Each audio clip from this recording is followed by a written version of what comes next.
வணக்கம். இன்றைக்கி வீடியோவில் ஒரு காரசாரமான ஸ்நாக்ஸ் ரெசிபி தான் பார்க்க போகிறோம். இது டிஃபன் ரெசிபியாகவும் எடுத்துக்கலாம். டெய்லி இட்லி தோசைன்னு எடுத்துக்காமல் இந்த மாதிரியும் செஞ்சு கொடுக்கலாம்.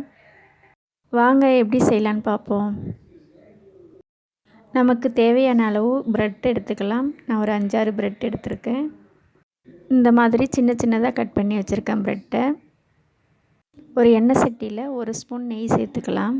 நெய் சூடானதும் கட் பண்ணி வச்ச அந்த ப்ரெட்டை சேர்த்துக்கலாம்.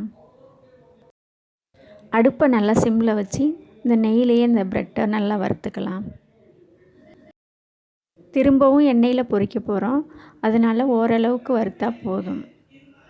இந்த ப்ரெட்டு கொஞ்சம் கலர் மாறி கொஞ்சம் நல்லா கிறிஸ்பியாக வந்ததும் வேறு தட்டில் மாற்றிக்கலாம். இப்போது நல்லா வறுபட்டுடுச்சு, தனியாக ஒரு பிளேட்டில் எடுத்து வச்சுக்கலாம். இப்போது அதே எண்ணெய் சட்டியில் 2 ஸ்பூன் ஆயில் சேர்த்துக்கலாம்.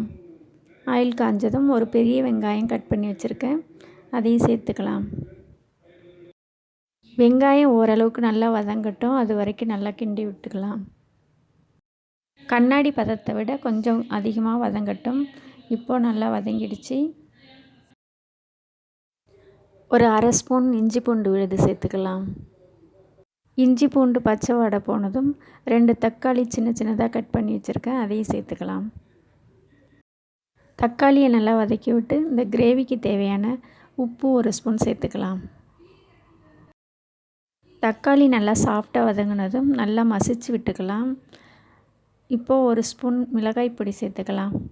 நம்மளுக்கு காரத்துக்கு தகுந்த மாதிரி சேர்த்துக்கலாம். இப்போது ஒரு 1/2 ஸ்பூன் கரம் மசாலா சேர்த்துக்கலாம். கரம் மசாலாவும் மிளகாய் பொடியும் நல்லா பச்சை வாடை போகிற அளவுக்கு நல்லா வதக்கிக்கலாம். இப்போது கிரேவி நல்லா ரெடி ஆகிடுச்சு. அந்த ஃப்ரை பண்ணி வச்ச ப்ரெட்டை சேர்த்துக்கலாம். இந்த கிரேவி இந்த ப்ரெட்டோட நல்லா ஒட்டி பிடிக்கிற அளவுக்கு நல்லா கிண்டி விடலாம். இப்போது இந்த ப்ரெட்டும் இந்த மசாலாவும் நல்லா ஒன்று சேர்ந்து நல்லா வந்துடுச்சு. இப்போ அடுப்பை ஆஃப் பண்ணிக்கலாம். இதை அப்படியே வச்சுட்டு நம்ம மேல் மாவுக்கு ரெடி பண்ணலாம். ஒரு பவுலில் ஒரு 100 கிராம் அளவுக்கு மைதா மாவு எடுத்திருக்கேன். இந்த மாவுக்கு தேவையான அளவு ஒரு 1/4 ஸ்பூன் உப்பு, ஒரு 1/2 ஸ்பூன் ஜீனி, 1 ஸ்பூன் நெய் சேர்த்து நல்லா கலந்துக்கலாம். இந்த நெய்யுக்கு பதிலாக எண்ணெயோ டால்டாவோ எது வேணாலும் சேர்த்துக்கலாம். நல்லா கலந்ததும் கொஞ்சம் கொஞ்சமாக தண்ணி தெளித்து நல்லா பிசைஞ்சிக்கலாம்.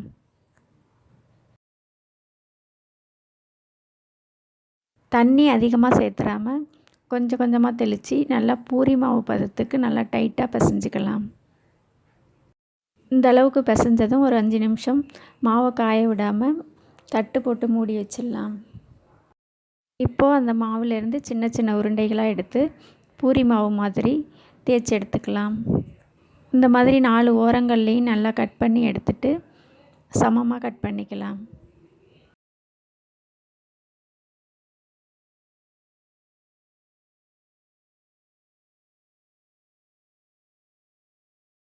இப்போது ஏற்கனவே செஞ்சு வச்ச அந்த ப்ரெட்டை ஒரு ஷீட்டில் வச்சு இன்னொரு ஷீட் மேலே வச்சு 4 பக்கமும் அப்படியே ப்ரெஸ் பண்ணிக்கலாம்.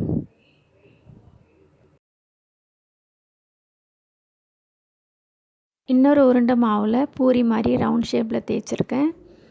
அதில் ப்ரெட்டை சேர்த்துட்டு சோமாசா மாதிரி செஞ்சுக்கலாம்.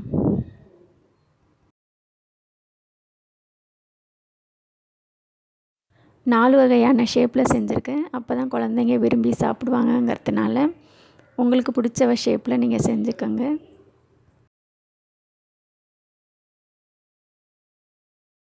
இதே மாதிரி இப்போ எல்லாம் செஞ்சாச்சு. இப்போது இதை பொரிக்கிற அளவுக்கு ஒரு எண்ணெய் சட்டியில் எண்ணெய் சேர்த்துக்கலாம். இப்போ ஆயில் காஞ்சிட்டான்னு பார்க்கலாம். நல்லா பொரிஞ்சு வந்துடுச்சு, நல்லா காஞ்சிருக்கு எண்ணெய். இப்போ போட்டு எடுத்துக்கலாம்.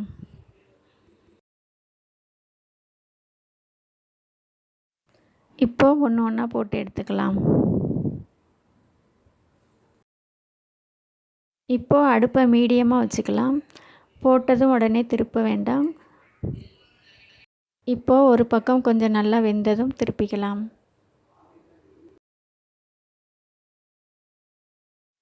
இந்த மாதிரி 2 பக்கமும் நல்லா பபிள்ஸ் மாதிரி பொரிஞ்சு வரும்.